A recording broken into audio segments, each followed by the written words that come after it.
Elle avait juré de ne jamais se livrer à un homme qui voudrait la détruire. Mais elle a épousé un millionnaire qui collectionnait les jeunes mariées vierges. Et les secrets. La nuit de noces, il lui a murmuré « Si tu supplies, j'arrête. Si tu aimes les histoires d'amour et de romance, regarde jusqu'à la fin, tu ne le regretteras pas. Abonne-toi à cette chaîne et laisse un commentaire pour dire d'où tu écoutes cette belle histoire.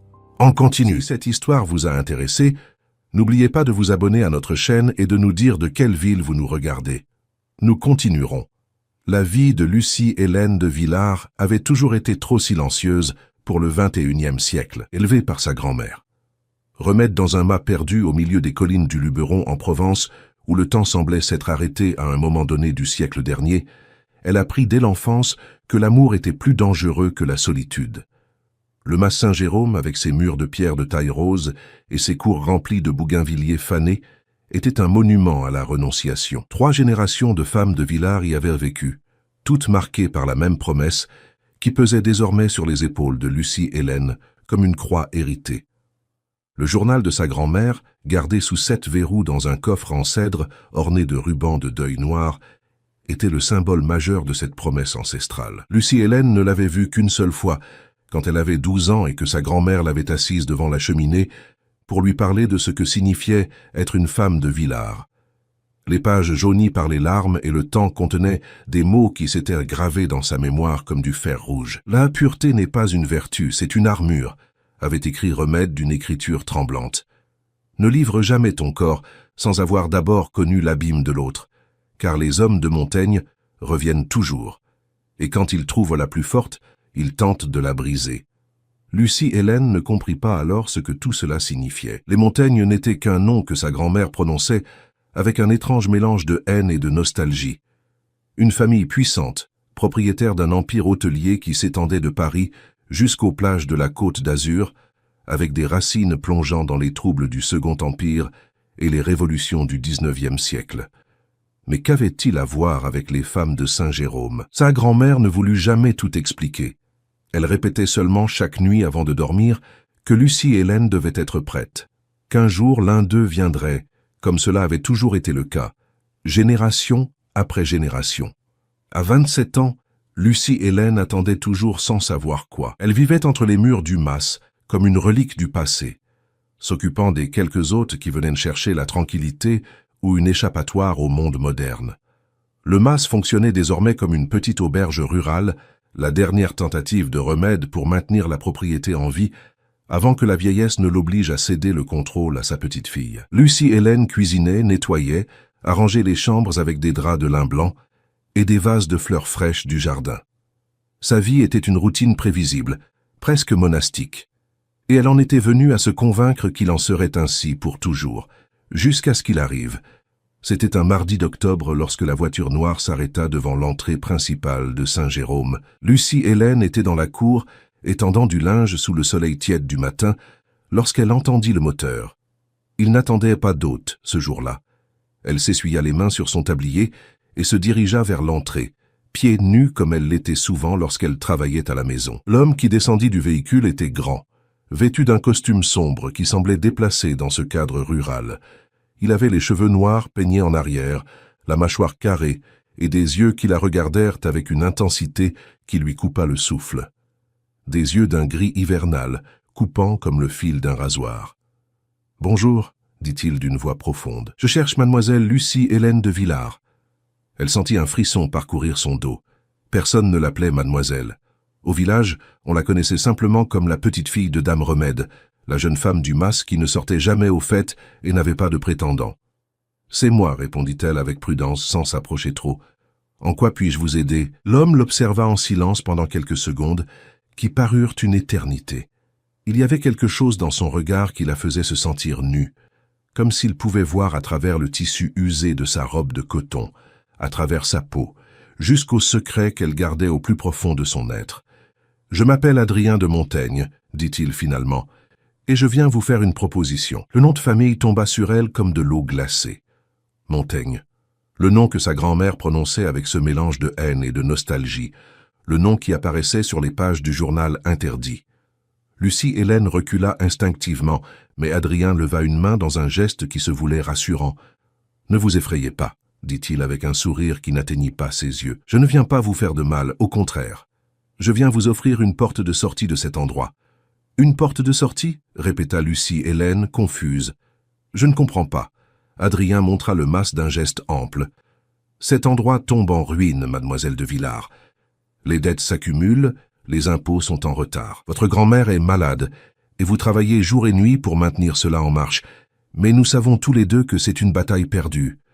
Dans 6 mois, peut-être 1 an, vous devrez vendre. Et quand vous le ferez, je serai là pour acheter.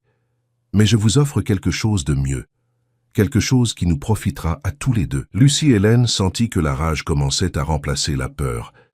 Comment osez-vous venir ici et parler de mes problèmes comme si vous les connaissiez? Qui vous a donné la permission d'enquêter sur ma vie? Les Montaigne ont toujours été liées aux de Villars, répondit Adrien calmement. Nos familles ont une histoire qui remonte à plus de 150 ans. Et moi, j'ai un besoin que seul vous pouvez satisfaire. Les mots résonnèrent si chargés de sens que Lucie Hélène sentit l'air devenir dense autour d'elle. « Quel genre de besoin ?» demanda-t-elle, bien qu'une partie d'elle ne voulut pas connaître la réponse. Adrien fit un pas vers elle. « J'ai besoin d'une épouse, dit-il avec une franchise brutale. Pas par amour, pas par passion, par obligation. La clause de l'héritage de mon grand-père exige que je me marie avant mes 35 ans. Sinon, je perdrai tout l'empire que ma famille a construit au fil des générations. Et pas avec n'importe quelle femme. Avec quelqu'un qui remplit certains critères. » Lucie Hélène le regarda avec incrédulité. « Et vous croyez que je remplis ces critères? Pourquoi? Parce que je suis pauvre? Parce que je suis commode? Parce que vous êtes une de Villars, répondit-il. Parce que vous portez dans votre sang la même marque qui rend cela possible. Parce que, même si vous ne le savez pas, vous et moi sommes destinés à cela depuis avant notre naissance. »« Vous êtes fou, murmura Lucie Hélène reculant vers la maison. Partez. Je ne veux rien savoir de votre héritage ni de vos obligations. » Mais Adrien ne bougea pas. Il la regarda simplement avec cette intensité perturbante, comme s'il pouvait voir en elle quelque chose qu'elle-même ignorait. « Je ne suis pas fou, dit-il à voix basse. Et vous le savez, vous avez senti qu'il manquait quelque chose à votre vie, n'est-ce pas? Vous avez senti que cet endroit, cette existence, n'est qu'une attente, une préparation à quelque chose qui n'arrive pas encore. Eh bien, mademoiselle de Villars, je suis ce quelque chose. Et vous pouvez me rejeter maintenant, vous pouvez me fermer la porte au nez. Mais je reviendrai, parce que c'est plus grand que vous et moi. C'est un cycle qui se répète, génération après génération. Et nous sommes les suivants. » Lucie Hélène sentit ses jambes trembler, non pas de peur, mais de quelque chose de beaucoup plus perturbant. La reconnaissance. Comme si les mots d'Adrien résonnaient avec une vérité ancienne qui avait sommeillé en elle. Elle s'obligea à garder son sang-froid, à ne pas montrer la confusion qui l'envahissait. « Je vous donne 3 jours pour y réfléchir, » continua Adrien, sortant une carte de la poche de son veston et la posant sur le mur de pierre qui séparait le jardin du chemin. 3 jours pour décider si vous voulez rester ici, à regarder tout s'effondrer lentement, ou si vous êtes prête à faire un saut dans l'inconnu. Le choix vous appartient. Il fit demi-tour et retourna à sa voiture d'un pas assuré. Avant de monter, il se tourna une dernière fois. « Au fait, dit-il, votre grand-mère savait que je viendrais. Demandez-lui à propos du pacte. Demandez-lui ce qu'elle a promis quand elle avait votre âge. » La voiture démarra soulevant un nuage de poussière rougeâtre qui mit plusieurs minutes à se dissiper. Lucie Hélène resta debout au même endroit, le cœur battant si fort qu'elle pouvait l'entendre dans ses oreilles. Elle prit la carte de ses mains tremblantes. Dessus, en lettres dorées en relief, figurait le nom d'Adrien de Montaigne et un numéro de téléphone. Rien d'autre. Cette nuit-là, Lucie Hélène ne put dormir. Les mots d'Adrien tourbillonnaient dans sa tête. Le pacte. Sa grand-mère savait. Elle attendit que l'horloge sonne 3 heures du matin, l'heure à laquelle Remède se levait habituellement pour ses prières nocturnes, et descendit furtivement jusqu'à la chambre de sa grand-mère. Elle la trouva éveillée, assise dans son rocking-chair devant la fenêtre, regardant la pleine lune qui éclairait la cour d'une lumière argentée. « Il est venu, n'est-ce pas ?» demanda Remède sans se retourner. Sa voix semblait fatiguée, comme si elle avait attendu cette question pendant des années. « Oui, » répondit Lucie Hélène. « Un homme nommé Adrien de Montaigne. Il dit qu'il connaît notre histoire, qu'il y a un pacte. » Remède ferma les yeux et soupira profondément. « Ils viennent toujours, ma petite. C'est notre destin. Les Montaigne et les de Villars, unis par quelque chose qui a commencé il y a si longtemps que personne ne se souvient plus comment cela a débuté. Nous savons seulement que cela se répète. Chaque génération, l'un d'eux vient chercher l'une de nous. Et chaque génération, nous devons décider. Décider quoi, grand-mère? Si nous serons assez fortes pour briser le cycle, ou si nous nous laisserons consumer par lui. Lucie Hélène sentit un nœud dans la gorge. Tu as décidé? Remède ouvrit les yeux et regarda finalement sa petite fille. Dans ses yeux, il y avait une tristesse si profonde qu'elle semblait insondable. J'ai essayé de le briser, ma petite, et regarde-moi maintenant. Seule, dans cette maison qui tombe en ruine, attendant ma fin. Je n'ai rien brisé. Je me suis seulement brisé moi-même. Les larmes commencèrent à couler sur les joues de Lucie Hélène. Je ne veux pas de ta vie, grand-mère. Je ne veux pas finir ainsi. Alors peut-être devrais-tu aller avec lui, murmura Remède. Peut-être es-tu plus forte que moi. Peut-être pourras-tu faire ce que je n'ai pas pu. Mais sois prudente, ma petite. Les Montaigne ne cherchent pas des épouses. Ils cherchent des miroirs. Et quand ils en trouvent un qui ne se brise pas facilement, ils font tout leur possible pour le briser. Les 3 jours passèrent comme un soupir. Lucie Hélène tenta de reprendre sa routine, mais chaque tâche semblait vide, chaque instant chargé d'une anticipation qui la consumait de l'intérieur. Elle relut le journal de sa grand-mère en secret, y trouvant des pages et des pages d'une écriture hâtive qui parlait d'un amour interdit, de promesses brisées, d'un homme qui était arrivé au mas quand Remède avait 27 ans. Le même homme qu'il avait laissé quand elle avait refusé de se conformer à ce qu'il attendait. Le même homme qui plus tard épousa une autre et fonda un empire, tandis que Remède restait à Saint-Jérôme, attendant quelque chose qui ne revint jamais. Au 3e jour, alors que le soleil commençait à se cacher derrière les collines, Lucie Hélène composa le numéro de la carte. Adrien répondit au premier signal. « J'accepte, dit-elle sans préambule. Mais à une condition. Je veux connaître toute la vérité. Je veux savoir ce qu'est ce cycle et pourquoi nous. » Il y eut un silence de l'autre côté de la ligne. Puis un rire bas et sans humour. « La vérité, mademoiselle de Villars, est quelque chose qui se révèle petit à petit. Tout comme l'amour, tout comme la haine. Venez avec moi et vous la découvrirez. Demain à 10 heures du matin, je passerai vous chercher. N'apportez que le nécessaire, je vous fournirai le reste. Et ma grand-mère, votre grand-mère ira bien. Je m'assurerai qu'elle ait tout ce dont elle a besoin. Cela fait partie de l'accord. » Quand elle raccrocha, Lucie Hélène sentit qu'elle avait franchi une ligne invisible. Il n'y avait plus de retour en arrière. Le matin arriva trop vite. Lucie Hélène avait à peine dormi, passant les heures sombres à faire une petite valise avec ses quelques biens précieux.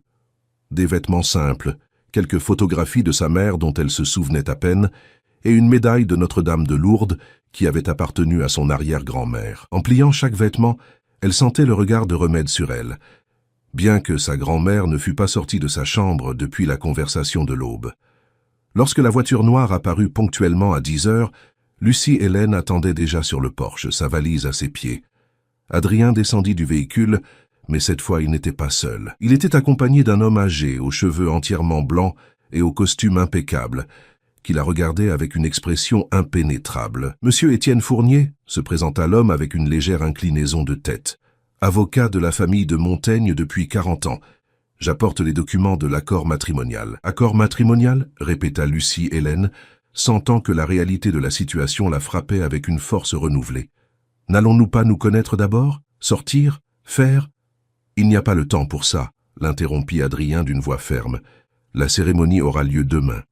Aujourd'hui, nous signerons le contrat et vous connaîtrez votre nouveau foyer. Si, après avoir vu ce qui vous attend, vous décidez de vous rétracter, je vous ramènerai. Mais vous devez décider aujourd'hui. » Lucie Hélène regarda vers le mât, vers les fenêtres, où elle savait que sa grand-mère l'observait derrière les rideaux de dentelle. Un instant, tout son être lui cria de courir vers la sécurité du connu. Mais quelque chose de plus fort, quelque chose qui venait du plus profond d'elle, lui disait d'avancer. « D'accord, dit-elle finalement. Voyons ces documents. » Le voyage jusqu'à Paris dura 4 heures. Monsieur Étienne conduisait, tandis qu'Adrien et Lucie Hélène restaient silencieux sur la banquette arrière, séparés par un abîme invisible. Elle regardait par la fenêtre, voyant comment le paysage de collines et de champs se transformait progressivement en l'immensité urbaine de la capitale. Adrien l'observait du coin de l'œil, l'étudiant comme une énigme qu'il devait résoudre. Quand ils arrivèrent enfin à destination, Lucie Hélène retint son souffle, Ce n'était ni un hôtel ni un bâtiment moderne comme elle l'avait imaginé. C'était un hôtel particulier de 3 étages au cœur de Saint-Germain-des-Prés, entouré de hauts murs couverts de lierre et avec un portail en fer forgé qui s'ouvrit automatiquement à leur arrivée. Le jardin avant était rempli de jacarandas en fleurs, créant un manteau pourpre sur le chemin de pierre qui menait à l'entrée principale. « Bienvenue à la maison Montaigne », dit Adrien, en l'aidant à descendre de la voiture. « C'est la résidence de ma famille depuis 1870. J'y suis né, j'y ai grandi, et c'est ici que nous passerons nos jours en tant qu'époux. » Le mot « époux » sonna étrange sur ses lèvres, presque artificiel. Lucie-Hélène suivit Adrien et Monsieur Étienne à l'intérieur de l'hôtel particulier, où elle fut accueillie par un vestibule au plafond très haut, décoré de fresques représentant des scènes de la conquête. Il y avait un escalier en marbre qui se divisait en deux au 2e étage, et de chaque côté des portes en bois sombre qui menaient à des pièces que Lucie-Hélène ne pouvait qu'imaginer. Monsieur Étienne les guida jusqu'à un bureau au rez-de-chaussée, où sur un bureau en acajou reposait un document de plusieurs pages. « Asseyez-vous, s'il vous plaît, mademoiselle de Villars, » indiqua l'avocat.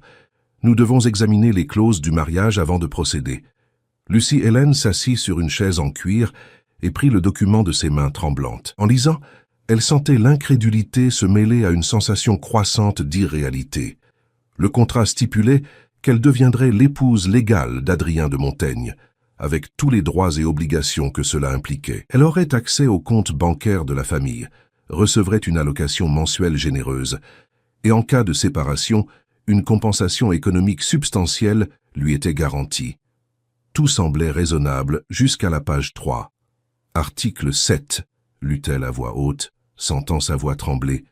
L'épouse s'engage à ne pas accéder au 3e étage de la résidence en aucune circonstance. Article 8. L'épouse s'engage à ne pas mentionner ni enquêter sur mademoiselle Valentine de Saint-Pierre. Article 9. L'épouse s'engage à ne pas ouvrir ni lire le journal qui se trouve dans la bibliothèque principale après minuit. Elle leva les yeux vers Adrien qui l'observait avec une expression impénétrable. Quel genre d'accord est-ce? Qu'y a-t-il au 3e étage? Qui est Valentine de Saint-Pierre? Et pourquoi ne puis-je pas lire un journal? Ce sont des conditions nécessaires, répondit Adrien d'une voix tendue. Si vous les acceptez, nous procéderons. Sinon, je peux vous ramener en Provence dès maintenant. Lucie-Hélène sentit une mélange de rage et de fascination. Et chaque clause était comme un drapeau rouge, un avertissement qu'elle était sur le point d'entrer en territoire dangereux. Mais en même temps, c'était un défi, une invitation à découvrir les secrets qui se cachaient derrière chaque interdiction. « Et si j'accepte, mais que je transgresse une de ces règles ?» demanda-t-elle avec une bravoure qu'elle ne se connaissait pas. Adrien se pencha en avant, rapprochant son visage du sien. Ses yeux gris la transpercèrent d'une intensité qui lui coupa le souffle. « Alors vous découvrirez des choses que vous préféreriez peut-être ne pas savoir, » murmura-t-il. « Et moi, je devrais prendre des décisions que je préférerais ne pas prendre. » Monsieur Étienne s'éclaircit la gorge mal à l'aise. « Monsieur de Montaigne, nous devrions peut-être laisser à mademoiselle plus de temps pour considérer... » « Non, » l'interrompit Lucie-Hélène, prenant la plume qui reposait à côté du document. « Je signerai. Mais sachez, monsieur de Montaigne, que je ne suis pas le genre de femme qui suit les règles sans les remettre en question. S'il y a des secrets dans cette maison, je les découvrirai. Et s'il y a des portes fermées, je trouverai le moyen de les ouvrir. » Un sourire à peine perceptible apparut sur les lèvres d'Adrien. « J'espère bien, mademoiselle de Villars. J'espère bien. » La cérémonie eut lieu le lendemain dans une chapelle privée au sein de la propriété. Il n'y eut pas de famille, pas de fête, pas de fleurs au-delà des roses blanches qui décorèrent l'autel. Seul était présent Monsieur Étienne comme témoin, le prêtre qui officia la messe et les 2 protagonistes de ce mariage étrange. Lucie-Hélène portait une robe simple en dentelle blanche que Monsieur Étienne avait fait apporter ce même matin, et Adrien un costume noir qui le rendait encore plus sombre que d'habitude. Lorsque le prêtre leur demanda d'échanger leurs vœux, Lucie-Hélène sentit un nœud dans la gorge. Les mots traditionnels sonnaient creux dans cette chapelle silencieuse, comme s'ils étaient l'écho de quelque chose qui s'était produit de nombreuses fois auparavant. Adrien la regardait avec une expression qu'elle ne pouvait déchiffrer, mélange de détermination et de quelque chose qui ressemblait dangereusement à de la peur. « Vous pouvez embrasser la mariée », annonça finalement le prêtre. Adrien s'approcha lentement, mais au lieu de l'embrasser sur les lèvres, il effleura à peine sa joue avec les siennes dans un geste qui fut plus une formalité qu'une marque d'affection. Lucie-Hélène sentit l'arôme de son eau de Cologne, quelque chose de citronné mélangé au cèdre, et la chaleur de son souffle près de son oreille. « Bienvenue dans la famille de Montaigne », murmura-t-il si bas que seule elle put l'entendre. « Que Dieu nous aide tous les deux. » La nuit de noces fut étrange dès le début. Monsieur Étienne se retira après la cérémonie, les laissant seuls dans cet immense hôtel particulier qui semblait les observer de chaque recoin. Adrien guida Lucie Hélène jusqu'au 2e étage, où il lui montra ce qui serait sa chambre. Ils ne partageraient pas de pièces, lui expliqua-t-il d'une voix neutre. Du moins, pas pour l'instant. Elle avait besoin de temps pour s'adapter, et lui avait besoin d'espace pour réfléchir. Lucie Hélène entra dans la chambre et resta immobile. Elle était 3 fois plus grande que sa chambre au mât, avec un lit à baldaquin recouvert de draps de soie couleur ivoire, une coiffeuse ancienne avec un miroir ovale et des fenêtres donnant sur une cour intérieure remplie de fontaines et de sculptures. Mais ce qui capta son attention fut le portrait accroché au-dessus de la cheminée. Une femme d'une beauté impressionnante, aux cheveux noirs relevés en chignon haut et vêtue d'une robe victorienne couleur bordeaux, la regardait depuis la toile avec des yeux qui semblèrent la suivre. « Qui est-ce » demanda Lucie Hélène, incapable de détacher son regard du portrait. Adrien s'approcha et observa la peinture d'une expression sombre. « Mon arrière-grand-mère, Madeleine de Montaigne de Villars. Elle est morte dans cette maison il y a plus de 100 ans.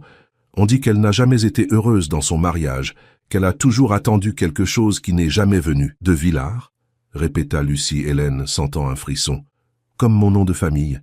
Comme votre nom de famille, » confirma Adrien. « Je vous ai dit que nos familles sont liées. Ce n'est que le début de ce que vous découvrirez si vous décidez de rester. » Il se retourna pour sortir, mais Lucie Hélène l'arrêta d'une question. « Pourquoi moi, Adrien? De toutes les femmes du monde, pourquoi venir me chercher ?» Il s'arrêta sur le seuil sans se retourner. « Parce que vous êtes la seule à pouvoir le supporter, » répondit-il. « La seule à avoir la force nécessaire. Les autres se sont brisés avant d'arriver jusqu'ici. »« Les autres ?» murmura Lucie Hélène, mais Adrien avait déjà fermé la porte, la laissant seule avec le portrait et ses pensées. 2 heures s'écoulèrent avant son retour. Lucie Hélène avait enfilé une chemise de nuit en coton qu'elle avait trouvée dans l'armoire, se demandant si on l'avait laissée là spécifiquement pour elle ou si elle avait appartenu à quelqu'un d'autre. Elle se tenait près de la fenêtre, regardant la pleine lune qui éclairait la cour, lorsqu'elle entendit la porte s'ouvrir lentement. Adrien entra pieds nus, vêtu seulement d'un pantalon sombre et d'une chemise blanche déboutonnée. Il y avait quelque chose de différent dans son regard, quelque chose de plus sombre et primitif qui la fit reculer instinctivement vers le mur. Il s'avança vers elle d'un pas lent, délibéré, comme un prédateur traquant sa proie. « J'ai réfléchi, dit-il d'une voix rauque, à ce que vous avez dit hier, que vous n'êtes pas le genre de femme qui suit les règles sans les remettre en question. J'aime ça. J'aime votre courage. Mais j'ai besoin que vous compreniez quelque chose, Lucie Hélène. Dans cette maison, dans ce mariage, il y a des limites. Et si vous décidez de les franchir, il y aura des conséquences. » Il s'arrêta à quelques centimètres d'elle, si près que Lucie Hélène pouvait sentir la chaleur émanant de son corps. Sa main se leva lentement et caressa sa joue, avec une douceur qui contrastait avec l'intensité de son regard. « Avez-vous peur » demanda-t-il dans un murmure. « Non » mentit Lucie Hélène, bien que son cœur battait si fort qu'elle était sûre qu'il pouvait l'entendre. « Vous devriez » murmura Adrien, se penchant vers elle jusqu'à ce que ses lèvres frôlent presque les siennes. « Car moi j'ai peur. Peur de ce que vous pourriez me faire ressentir. Peur de ce que je pourrais vous faire si vous me laissez. » Et puis, quand Lucie Hélène attendait le baiser, quand son corps se tendait en anticipation, Adrien prononça les mots qui changeraient tout. « Si vous me demandez d'arrêter, j'arrêterai. Mais si vous me suppliez, alors je saurai que vous êtes prête à connaître la vérité. » Lucie Hélène sentit quelque chose se briser en elle. Ce n'était pas du désir, ce n'était pas de la peur. C'était de la rage, une rage ancienne qui venait de toutes les femmes de Villars qui avaient été dans la même position, attendant qu'un homme de Montaigne décide de leur destin. « Je ne supplierai pas, » dit-elle d'une voix ferme, le regardant droit dans les yeux. « Je ne suis pas comme les autres. Et si vous voulez découvrir qui je suis vraiment, vous devrez le mériter. » Pour la première fois depuis qu'elle l'avait connu, elle vit quelque chose qui ressemblait à de la surprise traverser le visage d'Adrien. Puis, lentement, un sourire sincère apparut sur ses lèvres. Un sourire qui transforma complètement son expression, le faisant paraître plus jeune et plus vulnérable. « Vous êtes différente, » murmura-t-il, reculant d'un pas. Les autres ont supplié, certaines pour que je continue, d'autres pour que j'arrête. Mais aucune ne m'a regardé comme vous me regardez maintenant, comme si vous n'aviez pas peur de moi, mais de la compassion. Et avec ce mot « compassion », quelque chose changea dans la pièce. Adrien se retourna et se dirigea vers la porte, mais avant de sortir, il s'arrêta. « Demain, vous commencerez à découvrir les secrets de cette maison, » dit-il sans la regarder. « Et quand vous le ferez, vous comprendrez pourquoi j'avais besoin d'une épouse comme vous, car seul quelqu'un avec votre force peut m'aider à briser ce cycle, ou me condamner à le répéter pour toujours. » Les premiers jours à la maison Montaigne se déroulèrent dans une étrange brume. Lucie Kellen se réveillait chaque matin dans cette luxueuse chambre, regardant le portrait de Madeleine de Montaigne de Villars, et se demandant si tout cela était réel ou simplement un rêve dont elle se réveillerait bientôt. Adrien avait disparu le lendemain du mariage, lui laissant un bref mot disant qu'il avait des affaires à régler sur la Côte d'Azur et qu'il reviendrait dans une semaine. La maison resta sous la garde d'une femme âgée nommée Solange, qui était la gouvernante de la famille depuis 30 ans et qui regardait Lucie Hélène avec un mélange de curiosité et de pitié. « Madame doit être fatiguée du voyage », dit Solange le premier jour en lui servant le petit déjeuner dans la salle à manger principale. « Si vous avez besoin de quoi que ce soit, il suffit de m'appeler. La maison est grande et peut être déroutante au début. Il y a des chambres qui n'ont pas été ouvertes depuis des années. »« Pourquoi sont-elles fermées ?» demanda Lucie Hélène, sentant son instinct de curiosité s'éveiller. Solange baissa les yeux, mal à l'aise. « Il ne m'appartient pas d'en parler, madame. Monsieur Adrien vous expliquera à son retour. Pour l'instant, je vous recommande de vous familiariser avec les zones principales. Le jardin est magnifique à cette période de l'année, et la bibliothèque a des milliers de livres si vous aimez lire. La bibliothèque. » Lucie Hélène se souvint d'une des clauses du contrat. Ne pas ouvrir ni lire le journal qui se trouve dans la bibliothèque principale après minuit, ce qui signifiait qu'il y avait un journal là, et qu'Adrien ne voulait pas qu'elle le lise. Ou peut-être, pensa-t-elle avec un sourire ironique, il voulait qu'elle le lise et c'est pourquoi il avait mis cette clause, comme une invitation déguisée en interdiction. Cet après-midi-là, pendant que Solange s'occupait du nettoyage dans une autre aile de l'hôtel particulier, Lucie Hélène décida d'explorer. Elle commença par le premier étage, parcourant des salons décorés de meubles anciens, de tableaux d'ancêtres inconnus et de vitrines remplies d'objets qui semblaient appartenir à différentes époques. Il y avait un salon de musique avec un piano à queue recouvert d'un drap blanc, une salle à manger formelle qui pouvait accueillir 20 personnes, et un salon avec d'énormes fenêtres donnant sur le jardin arrière. Mais ce qui capta réellement son attention fut la galerie de portraits dans le couloir qui reliait la salle à manger à la bibliothèque. Là, accrochés au mur couleur bordeaux, se trouvaient les visages de 6 générations de Montaigne. Des hommes au regard sévère, des femmes d'une beauté froide, des enfants qui ressemblaient à de petits adultes dans leurs costumes formels. Lucie Hélène marchait lentement, étudiant chaque visage, jusqu'à ce qu'elle s'arrête devant un qui lui coupa le souffle. C'était une jeune femme, de pas plus de 25 ans, vêtue d'une robe du début du XXe siècle. Elle avait les cheveux relevés en chignon bas, et portait un collier de perles qui reposait sur son cou long et élégant. Mais ce qui fit que Lucie Hélène sentit le sol bouger sous ses pieds fut le visage de la femme. Il était identique au sien, les mêmes yeux sombres, le même nez droit, les mêmes lèvres pleines. Et là, visible même dans la peinture à l'huile, il y avait la mèche blanche dans les cheveux que Lucie Hélène avait hérité de sa grand-mère et qu'elle avait toujours considérée comme une rareté génétique. Ses mains tremblaient tandis qu'elle cherchait la plaque qui identifiait le portrait. Mercédès de Villars de Montaigne, 1912 à 1938, épouse d'Octave de Montaigne, de Villars. Encore ce nom de famille, une autre femme de sa famille, qui avait fini mariée à un Montaigne. Lucie Hélène sentit un étourdissement soudain et dut s'appuyer contre le mur pour ne pas tomber. Combien y en avait-il eu? Combien de femmes de Villars avaient franchi ce même seuil, signé des contrats similaires, dormi dans des chambres où les portraits de leurs ancêtres les observaient depuis les murs? Elle avait besoin de réponses, et elle savait exactement où les chercher. La bibliothèque se trouvait à l'extrémité opposée du premier étage, derrière des doubles portes en bois sculptées qui s'ouvrirent avec un gémissement ancien. L'intérieur était impressionnant. Des étagères du sol au plafond couvraient les 4 murs, remplis de volumes reliés en cuir de toutes les couleurs imaginables. Il y avait des échelles roulantes pour atteindre les étagères supérieures, des fauteuils de lecture près des fenêtres, et une table centrale en chêne où reposait un globe terrestre ancien. L'odeur de vieux papier et de poussière envahissait l'espace, créant une atmosphère de connaissance préservée à travers le temps. Lucy Helen marcha entre les étagères, lisant les dos des livres. Il y avait de tout. Des classiques de la littérature universelle aux traités d'architecture coloniale, des livres d'histoire de France aux romans romantiques du XIXe siècle. Mais ce qu'elle cherchait n'était pas visible. S'il y avait un journal qu'Adrien ne voulait pas qu'elle lise après minuit, il devait être caché quelque part de moins évident. Elle passa 1 heure à chercher, fouillant les tiroirs, déplaçant des livres, jusqu'à ce que finalement, derrière une édition complète des œuvres de Madame de Staël, elle trouva un creux dans le mur. Et à l'intérieur de ce creux, enveloppé dans du velours noir, se trouvait un livre aux couvertures de cuir usé. Elle le prit de ses mains tremblantes et l'emporta jusqu'à l'un des fauteuils près de la fenêtre. Il était à peine 4 heures de l'après-midi. Il restait encore des heures avant minuit. Techniquement, elle ne transgressait aucune règle. Elle ouvrit le journal avec précaution, consciente que les pages jaunies pourraient se désintégrer au moindre faux pas. La première page était datée de 1935, et la calligraphie, bien qu'ancienne, était claire et élégante. Mon nom est Mercedes de Villars, et ceci sera le récit de ma descente. Pas en enfer, car l'enfer serait plus miséricordieux. Mais dans le cycle, au retour éternel d'un destin que je croyais pouvoir changer.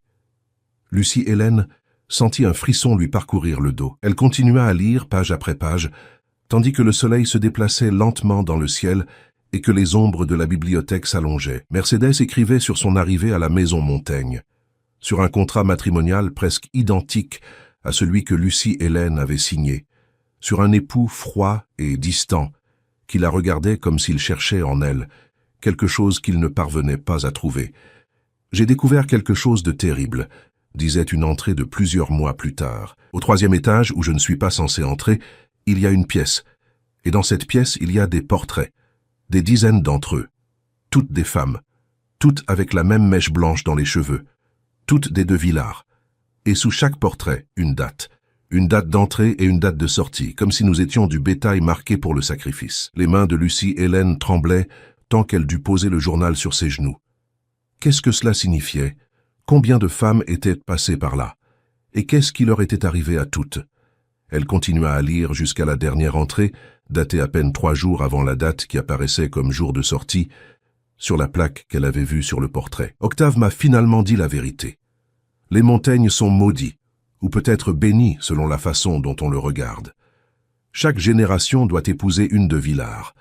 Cela fait partie d'un pacte qui a été conclu il y a 150 ans, lorsque le premier Montaigne a sauvé la vie du premier de Villars pendant les guerres civiles du XIXe siècle. La dette devait être payée par du sang mêlé, génération après génération. Mais il y a autre chose, quelque chose qu'Octave n'ose pas me dire complètement, quelque chose sur ce qui arrive quand l'une de nous refuse, ou quand elle découvre le secret trop tôt. J'ai peur, non pas du cycle, mais de ce que je pourrais devenir si je reste. Demain, j'essaierai de m'échapper. Et là se terminait le journal. Il n'y avait plus d'entrée. Lucy Helen referma le livre lentement, sentant que son monde s'était complètement transformé. Mercedes avait tenté de s'échapper. Et que lui était-il arrivé? La date de sortie sur son portrait était à peine 4 jours après cette dernière entrée. Le bruit de pas dans le couloir la tira de ses pensées. Solange apparut à la porte de la bibliothèque avec une expression préoccupée. « Madame, il fait déjà nuit. Le dîner est servi. Je vous cherchais partout dans la maison. » Lucy Helen regarda par la fenêtre et fut surprise de voir qu'il avait effectivement fait nuit. Elle avait été si absorbée par sa lecture qu'elle n'avait pas remarqué le temps qui passait. « J'arrive tout de suite, » répondit-elle, cachant rapidement le journal sous un coussin du fauteuil. Elle dîna seule dans la grande salle à manger, tandis que Solange lui servait de la soupe à l'oignon et du coq au vin. La nourriture était délicieuse, mais Lucy Helen pouvait à peine en manger. Son esprit tournait autour de tout ce qu'elle avait découvert. Le portrait identique au sien. Le journal de Mercedes. La mention du 3e étage où il y avait soi-disant plus de portraits. « Solange, demanda-t-elle en essayant d'avoir l'air désinvolte, avez-vous connu Octave de Montaigne, le grand-père d'Adrien ?» La femme âgée resta immobile, la carafe d'eau à la main. « Oui, madame, j'ai travaillé pour lui les dernières années de sa vie. C'était un homme compliqué. » Et son épouse, Mercedes? Le visage de Solange s'assombrit. « Nous ne parlons pas d'elle, madame. Ce sont les ordres de monsieur Adrien. » Mais Lucie Hélène n'allait pas abandonner si facilement. « S'il vous plaît, Solange. J'ai besoin de savoir. J'ai vu son portrait. Elle me ressemble tellement que c'est comme me regarder dans un miroir. Que lui est-il arrivé ?» Solange posa la carafe sur la table de ses mains tremblantes. « Elle est partie, » murmura-t-elle en regardant vers la porte, comme si elle craignait que quelqu'un l'entende. Une nuit, elle est simplement partie. Monsieur Octave l'a cherchée partout, mais ils ne l'ont jamais trouvée. Certains disent qu'elle s'est enfuie avec un employé, d'autres qu'elle s'est jetée dans la rivière.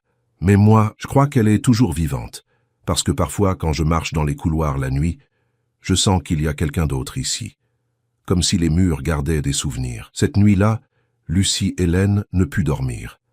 Elle resta éveillée, fixant le plafond, écoutant les sons du vieil hôtel particulier. Des craquements de bois, des murmures du vent, le tic-tac d'une horloge ancienne quelque part au loin.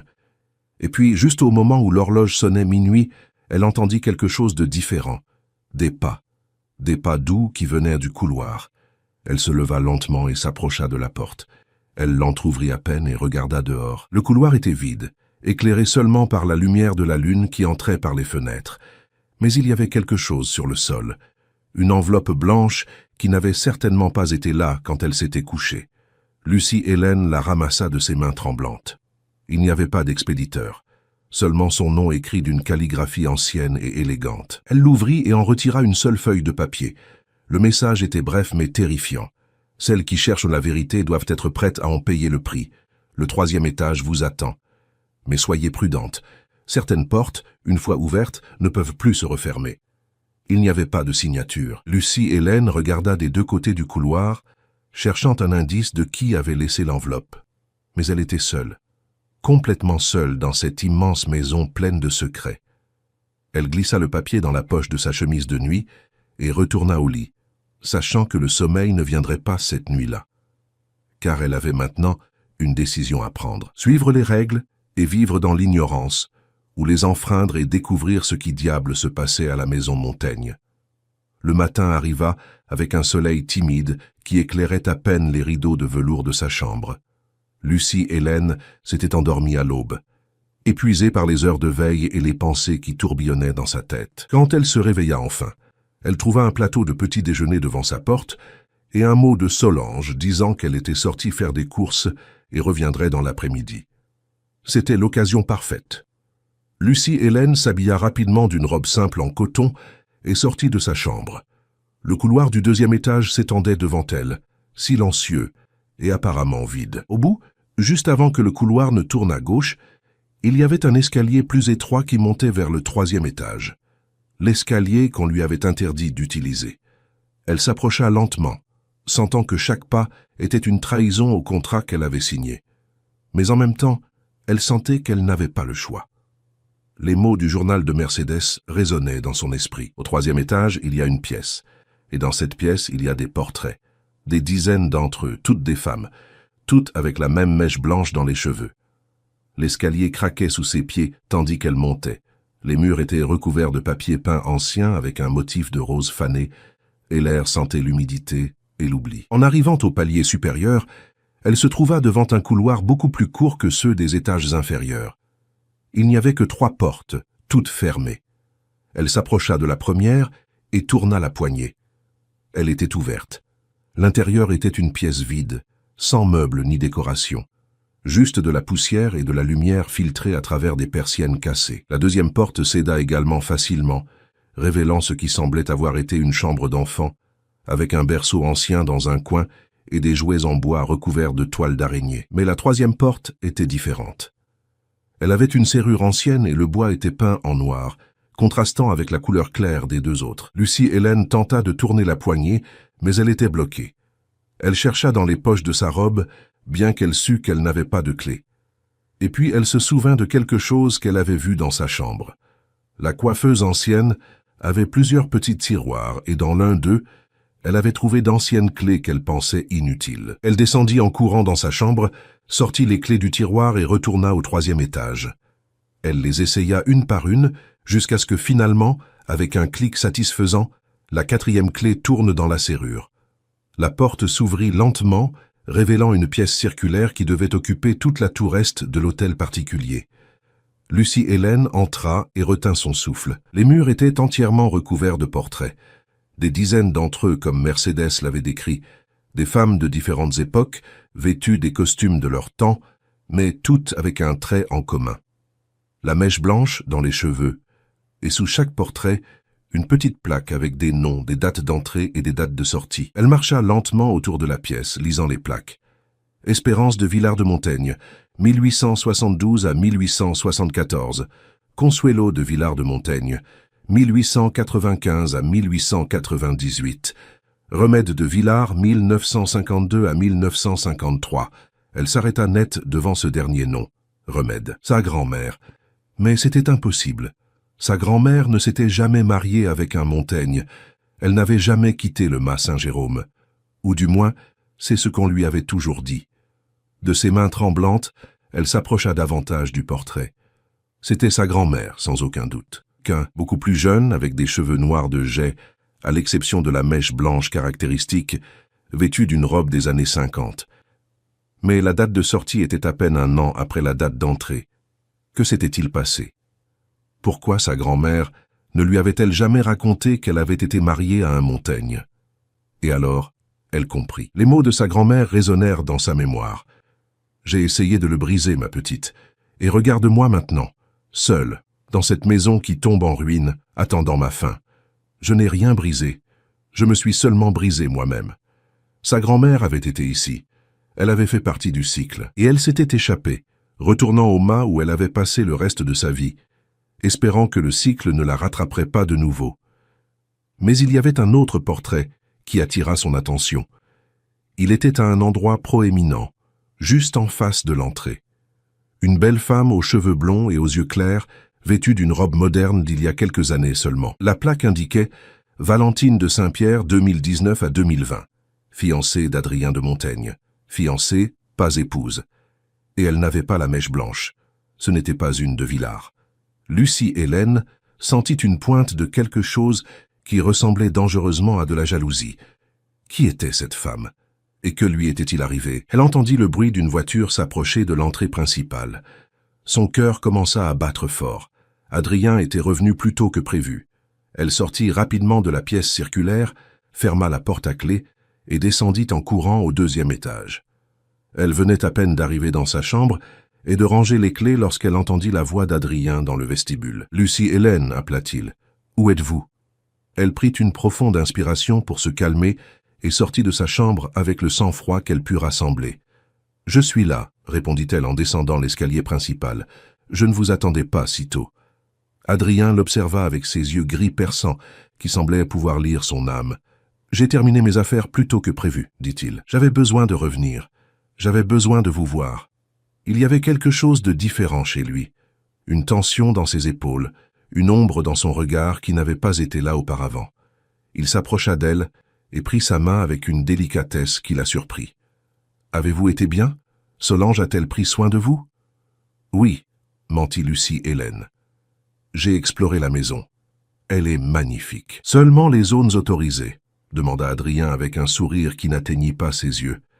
Lucie Hélène sentit son estomac se nouer. Il savait. D'une manière ou d'une autre, il savait qu'elle était montée au 3e étage. « Bien sûr, » répondit-elle, en gardant la voix ferme.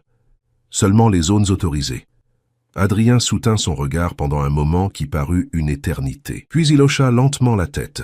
« Bien, parce que ce soir je veux vous montrer quelque chose qui vous aidera à comprendre pourquoi vous êtes ici. » Ce soir-là, après un dîner silencieux où ils échangèrent à peine quelques mots, Adrien la guida jusqu'à son bureau privé au 1er étage. C'était une pièce que Lucie Hélène n'avait pas vue auparavant, cachée derrière une porte, qui semblait faire partie du panneau de bois du mur.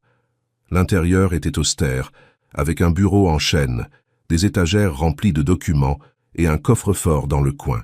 « Asseyez-vous » lui indiqua Adrien, désignant un fauteuil en cuir devant la cheminée. « Il y a des choses que vous devez savoir avant que nous n'allions plus loin. » Lucie Hélène s'assit, sentant son cœur battre de plus en plus vite. Adrien resta debout, regardant le feu qui crépitait dans la cheminée. « Je vous ai dit que nos familles sont liées, » commença-t-il. Mais je ne vous ai pas dit comment ni pourquoi. La vérité est compliquée et douloureuse. Mais si nous voulons avoir une chance de briser ce cycle, vous devez tout savoir. Il fit une pause, comme s'il rassemblait ses forces pour continuer. En 1867, pendant les guerres civiles du XIXe siècle, un homme nommé Joachim de Montaigne sauva la vie de Dieudonné de Villars sur le champ de bataille. Dieudonné était un soldat libéral, Joachim un conservateur. Ils n'avaient aucune raison de s'entraider. Mais Joachim le fit. Et quand Dieudonné lui demanda comment il pouvait rembourser cette dette, Joachim lui dit qu'il n'y avait qu'une seule façon, que sa fille épouse le fils de Joachim. C'est ainsi que tout commença, continua Adrien. Un pacte de sang scellé au milieu de la guerre, et il fut respecté. Espérance de Villars épousa Joachim de Montaigne fils. Mais le mariage fut désastreux. Elle tenta de s'échapper 2 fois. La 2e fois, elle disparut pour toujours. Et depuis lors, un schéma s'établit. Chaque génération de Montaigne doit épouser une de Villars. Pas par amour, pas par choix, par obligation. Pour maintenir l'équilibre, pour payer une dette qui ne cesse jamais d'être soldée. Et que se passe-t-il si une génération refuse ? Demanda Lucie Hélène d'une voix tremblante. Adrien la regarda finalement. Alors tout s'effondre. L'empire, la fortune, la famille. Tout est lié à ce pacte.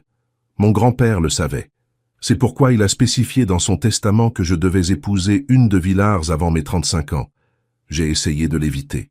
J'ai cherché d'autres options. J'ai même essayé d'épouser quelqu'un qui ne faisait pas partie du cycle. Valentine, murmura Lucie Hélène. Les yeux d'Adrien s'assombrirent. Comment connaissez-vous ce nom? Il était dans le contrat, répondit-elle rapidement. Il disait que je ne devais ni la mentionner ni enquêter sur elle. Valentine était différente, dit Adrien d'une voix chargée d'émotion. Elle était brillante, indépendante, forte. J'ai pensé qu'avec elle, je pourrais briser le cycle. Mais elle a découvert la vérité trop tôt. Elle a trouvé la pièce du 3e étage. Elle a lu les journaux. Et quand elle a essayé de partir, quelque chose s'est passé. Que s'est-il passé?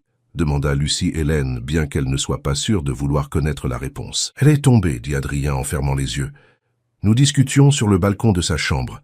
Elle disait que tout était fou, que j'étais obsédé par une malédiction qui n'existait pas. Et moi, j'ai essayé de l'arrêter quand elle a voulu partir. Je l'ai prise par le bras et elle a trébuché.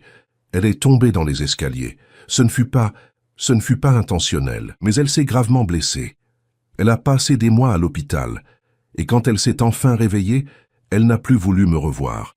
Elle a changé de nom, a déménagé dans un autre pays, et je suis resté seul, sachant que j'avais gâché la seule véritable chance d'amour que j'avais eue. Lucie Hélène sentit les larmes lui brûler les yeux, non pas pour Adrien, mais pour Valentine, pour toutes les femmes qui étaient passées par cette maison, piégées dans un cycle qu'elles n'avaient pas choisi. « Pourquoi moi alors ?» demanda-t-elle. « Si Valentine n'a pas fonctionné, si toutes les autres sont parties ou ont disparu, pourquoi croire que je serais différente ?» Adrien s'agenouilla devant elle et lui prit les mains. « Parce que quand je vous ai vue, j'ai su que vous étiez différente. Pas seulement à cause de la mèche blanche, pas seulement parce que vous êtes une de Villars, mais parce que vous avez une force que les autres n'avaient pas, une détermination. Valentine a voulu fuir quand elle a découvert la vérité. Votre grand-mère aussi a fui. Mais vous ne fuyez pas. Vous enquêtez, vous posez des questions, vous défiez. Et c'est exactement ce dont j'ai besoin. Quelqu'un qui n'a pas peur de la vérité, quelqu'un qui peut m'aider à l'affronter. » Les jours suivant la confession d'Adrien furent étranges. Il devint plus présent, plus attentif. Ils prenaient le petit déjeuner ensemble dans le jardin arrière, se promenaient dans les couloirs de l'hôtel particulier pendant qu'il lui racontait des histoires sur ses ancêtres, dînaient à la lueur des bougies dans la salle à manger formelle. Mais il ne touchait plus jamais au sujet du cycle. C'était comme s'il avait à peine ouvert une porte pour la refermer aussitôt, laissant Lucie Hélène avec plus de questions que de réponses. Un après-midi, pendant qu'Adrien prenait un appel professionnel dans son bureau, Lucie Hélène décida de retourner dans sa chambre pour l'examiner plus attentivement. Elle y avait vécu près de 2 semaines et sentait toujours que la pièce gardait des secrets. Elle commença par fouiller l'armoire, où elle trouva des robes qui n'avaient clairement pas été achetées pour elle. Elles étaient de différentes époques et styles, toutes parfaitement conservées, comme si quelqu'un les avait gardées avec soin en attendant qu'elles soient un jour réutilisées. Puis elle passa à la coiffeuse. Elle avait déjà vérifié les tiroirs supérieurs, mais les inférieurs étaient collés, comme si le temps et l'humidité les avaient scellés. Elle utilisa un coupe-papier qu'elle trouva sur le bureau et parvint finalement à les ouvrir. Le premier tiroir contenait des bijoux anciens, des colliers de perles et des boucles d'oreilles en or qui brillaient même sous la lumière tamisée de l'après-midi. Le second contenait des photographies en noir et blanc de femmes qu'elle reconnut grâce au portrait du 3e étage. Mais c'est dans le 3e tiroir qu'elle trouva quelque chose qui lui glaça le sang. Un miroir à main ancien avec un cadre en argent. Elle le prit pour l'examiner de plus près et en le tournant, elle remarqua que le dos semblait être lâche. Elle appuya doucement et le panneau glissa, révélant un compartiment secret. À l'intérieur, il y avait une enveloppe jaunie et une petite clé attachée avec un ruban noir. Elle ouvrit l'enveloppe de ses mains tremblantes. À l'intérieur, il y avait une lettre écrite d'une écriture tremblante qu'elle reconnut du journal que sa grand-mère gardait à Saint-Jérôme. C'était de Remède, mais cette lettre ne lui était pas adressée. Elle était adressée à la suivante. À celle qui viendra après moi commençait la lettre. Si tu lis ceci, cela signifie que le cycle continue. Cela signifie qu'un autre Montaigne est venu chercher une autre de Villars. Et cela signifie que tu as très peu de temps pour décider si tu seras assez forte pour briser ce que je n'ai pas pu. Je suis arrivé dans cette maison en 1952, rempli d'espoir et de peur à parts égales. Richard de Montaigne m'a promis l'amour éternel. Il m'a juré que notre mariage serait différent. Mais dès la première nuit, j'ai su que quelque chose n'allait pas. Il ne me voyait pas, moi. Il voyait toutes celles qui étaient venues avant. Il cherchait en moi sa grand-mère, son arrière-grand-mère, toutes les femmes de Villars qui étaient passées par ses murs. Et quand il ne les trouvait pas, il se mettait en colère. Il me blâmait. Il disait que je n'étais pas assez pure, pas assez forte, pas assez digne. J'ai découvert le 3e étage 3 mois après mon arrivée. J'ai vu les portraits, j'ai lu les journaux de celles qui étaient venues avant. Et j'ai compris la terrible vérité. Nous ne sommes pas des épouses, nous sommes des répétitions. Nous sommes la tentative des Montaigne de recréer quelque chose qui a été perdu il y a très longtemps. Quelque chose qui a commencé avec Espérance et Joachim. Un amour qui n'aurait jamais dû être. Une obsession qui s'est transformée en malédiction. Il revient toujours, continuait la lettre. C'est ce que j'ai découvert. Ce n'est pas seulement un pacte familial. C'est quelque chose de plus profond, de plus sombre. Les Montaigne ne choisissent pas les de Villars par obligation. Ils les choisissent parce qu'ils cherchent quelque chose. Ils cherchent la plus forte. Et quand ils la trouvent, ils tentent de la briser. Car ce n'est qu'en brisant l'élu qu'ils peuvent se libérer eux-mêmes. Ou du moins, c'est ce qu'ils croient. J'ai fui, avant qu'ils ne puissent me briser. Je suis retourné au mas, et j'ai juré que je ne reviendrai jamais. Mais le cycle est implacable. Si ce n'est pas moi, ce sera une autre. Si ce n'est pas dans ma génération, ce sera dans la suivante. C'est pourquoi j'écris ceci. C'est pourquoi je laisse cette clé. Parce que la seule façon de briser le cycle est de découvrir où il a commencé. Et cette vérité est cachée dans le sous-sol de cette maison, dans la pièce que même les Montaigne n'osent pas ouvrir. La lettre se terminait par un avertissement. Méfie-toi de M. Étienne. Il n'est pas seulement l'avocat de la famille. Il est le gardien du secret. Celui qui assure que le cycle continue. Celui qui choisit qui sera la suivante. S'il est près de toi, c'est parce qu'il croit que tu es l'élu. Celle qui complétera finalement ce qui a commencé il y a plus de 150 ans. Lucie-Hélène laissa tomber la lettre sur ses genoux, sentant que le monde tournait autour d'elle. Monsieur Étienne. L'homme qui avait été présent à son mariage, qui lui avait fait signer le contrat, qui l'avait regardé avec cette expression impénétrable. Il savait tout depuis le début, il avait tout orchestré. Elle prit la clé du compartiment secret et l'observa à la lumière. Elle était petite et ancienne, avec un dessin complexe qui suggérait qu'elle ouvrait quelque chose d'important. Le sous-sol? Y avait-il un sous-sol dans la maison? Dans toutes ses explorations, elle n'avait jamais vu de porte menant à un niveau inférieur. Ce soir-là, pendant le dîner, Lucie-Hélène observa Adrien avec de nouveaux yeux. Il mangeait en silence, perdu dans ses pensées. Il semblait fatigué, comme s'il portait un poids qui le consommait lentement. « Adrien, demanda-t-elle finalement, y a-t-il un sous-sol dans cette maison ?» Il leva brusquement les yeux avec une expression de surprise. « Pourquoi demandez-vous cela ?»« Juste de la curiosité, mentit-elle. Solange a mentionné quelque chose à propos de zones de stockage souterraines. » Adrien posa lentement ses couverts sur l'assiette. « Il y a un sous-sol, admit-il, mais il est scellé depuis avant ma naissance. Mon grand-père a ordonné qu'il soit fermé après après que quelque chose s'y soit passé. Il ne m'a jamais dit quoi. Il m'a seulement averti de ne jamais essayer de l'ouvrir. Et vous avez obéi? J'ai toujours obéi aux règles de cette maison, répondit Adrien avec amertume. Regardez où cela m'a mené. Après le dîner, Adrien se retira dans son bureau comme il le faisait chaque soir. Lucie Hélène attendit d'entendre le bruit de la porte se fermer, puis se dirigea vers la bibliothèque. Elle avait besoin de trouver un plan de la maison, un indice de l'endroit où pourrait se trouver l'entrée du sous-sol. Elle passa des heures à consulter des livres sur l'histoire de l'hôtel particulier, cherchant dans les étagères les plus hautes et les recoins les plus poussiéreux. Finalement, dans un volume intitulé « Architecture coloniale de Paris », elle trouva un plan de la maison Montaigne daté de 1890, et là, clairement marqué, se trouvait le sous-sol. L'entrée était dans la cuisine, derrière ce que le plan décrivait comme le garde-manger principal. Lucie Hélène se dirigea vers la cuisine avec la clé serrée dans sa main. Il était tard, et Solange s'était déjà retirée dans ses quartiers de service. La cuisine était dans l'obscurité, éclairée à peine par la lumière de la lune qui entrait par les hautes fenêtres. Elle trouva le garde-manger et commença à chercher une porte cachée. Cela lui prit plusieurs minutes, mais elle la trouva finalement. Derrière des étagères remplies de conserves se trouvait une porte en bois peinte de la même couleur que le mur. Elle déplaça les étagères avec précaution et essaya la clé qu'elle avait trouvée dans le miroir. Elle s'adapta parfaitement. La porte s'ouvrit, révélant un escalier en pierre qui descendait vers l'obscurité. Lucie Hélène alluma la lampe de poche de son téléphone et commença à descendre. L'air devenait plus froid et humide à chaque marche. Les murs étaient couverts de salpêtre et il y avait une odeur de terre mouillée qui lui rappelait les tombes. Au bout de l'escalier, elle se trouva dans un couloir étroit avec plusieurs portes de chaque côté. La plupart étaient ouvertes, révélant des pièces vides qui avaient probablement été utilisées pour le stockage. Mais au bout du couloir, il y avait une porte différente. Elle était en métal avec un cadenas moderne qui semblait avoir été installé récemment. Lucie Hélène s'approcha et examina le cadenas. Elle n'avait pas de clé pour cela.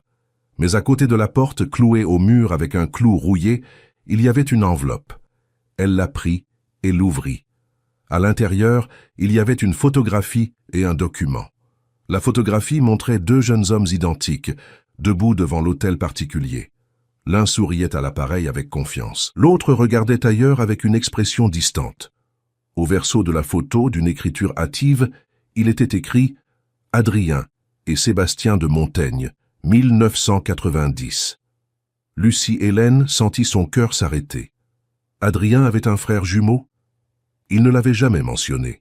Elle examina le document qui accompagnait la photographie. C'était un certificat de naissance de Sébastien Alexandre de Montaigne-Reyes, né le 15 mars 1990 à Paris. Mais ce qui la laissa sans voix fut la note manuscrite dans la marge. Déclaré décédé le 22 août 2008, internement psychiatrique préalable. Et en dessous d'une calligraphie différente, quelqu'un avait écrit « Mais les frères jumeaux partagent plus que le sang. Ils partagent l'âme, et quand l'un disparaît, l'autre porte son fardeau. » Lucie Hélène entendit des pas à l'étage. Quelqu'un était entré dans la cuisine. Elle rangea rapidement la photographie et le document dans sa poche et monta les escaliers aussi silencieusement que possible. Quand elle arriva en haut et ferma la porte du garde-manger, elle trouva Adrien debout au milieu de la cuisine, la regardant avec une expression qui mêlait surprise et quelque chose qui ressemblait à de la douleur. « Que faisiez-vous là-bas » demanda-t-il d'une voix tendue. Lucie Hélène décida de ne pas mentir. « Je cherchais des réponses que vous ne me donnez pas. » Adrien ferma les yeux et soupira profondément. Je savais que nous en arriverions là.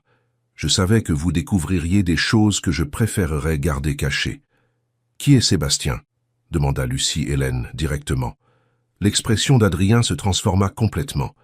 La douleur dans ses yeux était si intense qu'elle eut l'impulsion de s'approcher et de l'embrasser. « Mon frère jumeau » répondit-il d'une voix brisée. « Nous sommes nés le même jour, avons grandi dans la même maison, avons tout partagé. Jusqu'à ce que le cycle le réclame. Que voulez-vous dire? À 18 ans, Sébastien commença à changer. Il disait qu'il entendait des voix, que les portraits du 3e étage lui parlaient, que les femmes de Villars l'appelaient depuis le passé. Les médecins dirent que c'était de la schizophrénie. Ils l'internèrent. Et 3 ans plus tard, lors d'un épisode violent à l'hôpital, il se blessa gravement. Il n'a pas survécu. Mais il y a quelque chose que les médecins ne savaient pas, continua Adrien. Quelque chose que seul mon grand-père m'a raconté avant son départ. Les jumeaux de Montaigne sont rares, très rares. Et quand ils naissent, un seul peut porter le fardeau du cycle. L'autre doit disparaître. Cela fait partie de l'équilibre.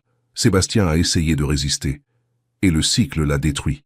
« Et vous » murmura Lucie Hélène. « Vous entendez aussi des voix » Adrien la regarda, les yeux remplis de larmes non versées. « Tous les jours, admit-il.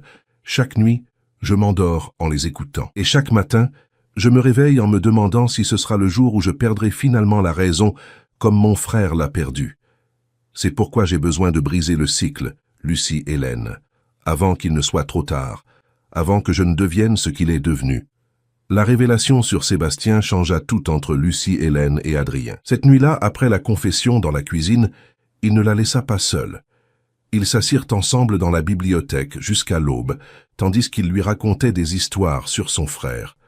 Comment ils étaient inséparables enfants, comment Sébastien était le plus aventureux des deux, celui qui remettait toujours en question les règles familiales, et comment peu à peu l'obsession du cycle l'avait consumé jusqu'à le rendre méconnaissable. « J'ai essayé de le sauver, dit Adrien d'une voix rauque, en regardant les flammes mourantes de la cheminée. J'ai cherché les meilleurs médecins, les meilleures cliniques, mais rien n'a fonctionné. Et quand il est finalement parti, j'ai juré que je trouverais le moyen de mettre fin à cela, non seulement pour moi, mais pour tous ceux qui viendront après. C'est pourquoi vous avez besoin de moi, dit Lucie Hélène, comprenant finalement. Ce n'est pas seulement pour respecter le testament de votre grand-père, c'est parce que vous croyez qu'ensemble, nous pouvons briser le cycle. Adrien la regarda avec une intensité qui la fit trembler. Vous êtes différente, Lucie Hélène. Dès l'instant où je vous ai vue, j'ai su que vous étiez différente. Les autres avaient peur. Vous avez de la fureur. Et la fureur est exactement ce dont nous avons besoin pour affronter ce qui vient. Qu'est-ce qui vient ? Demanda-t-elle, bien qu'une partie d'elle craignit la réponse.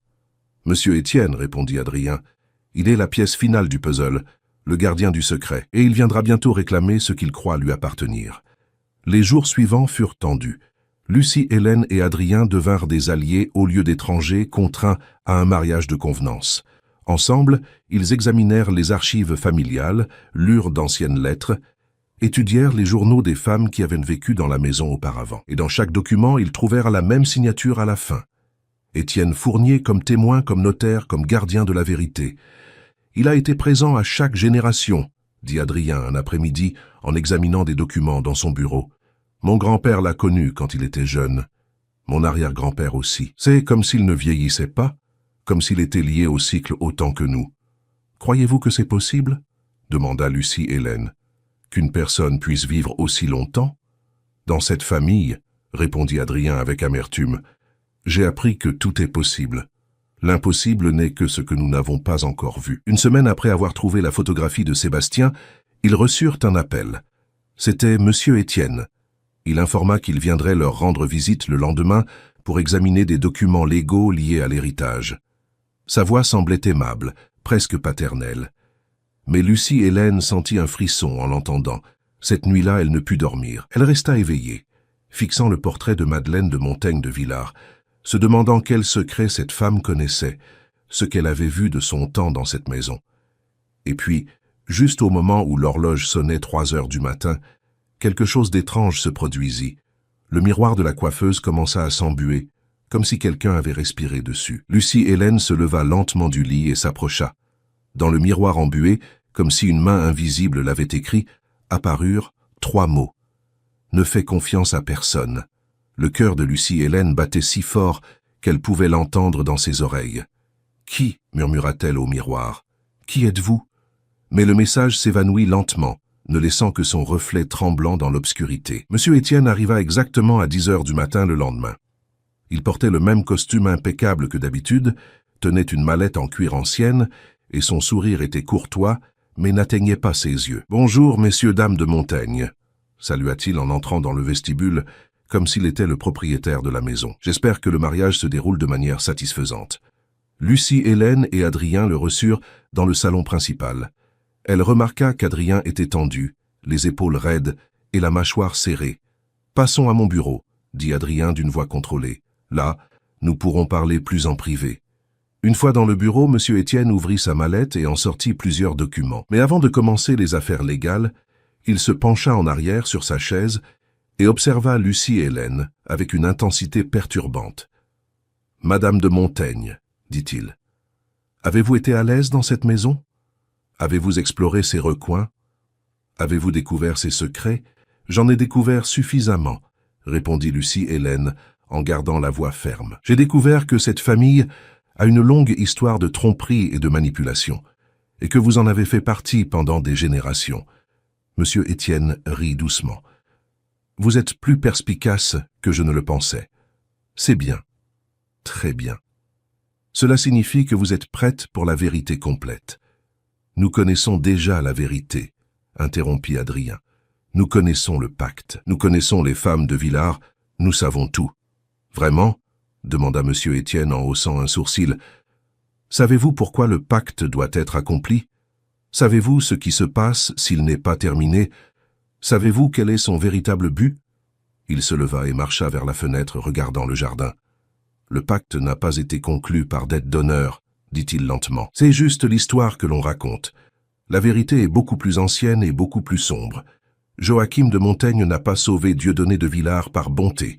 Il l'a sauvé parce qu'il avait besoin de son sang, parce que Dieudonné était spécial.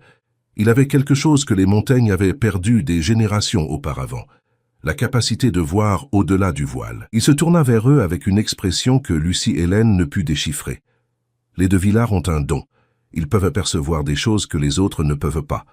Ils peuvent sentir les présences, entendre les voix du passé.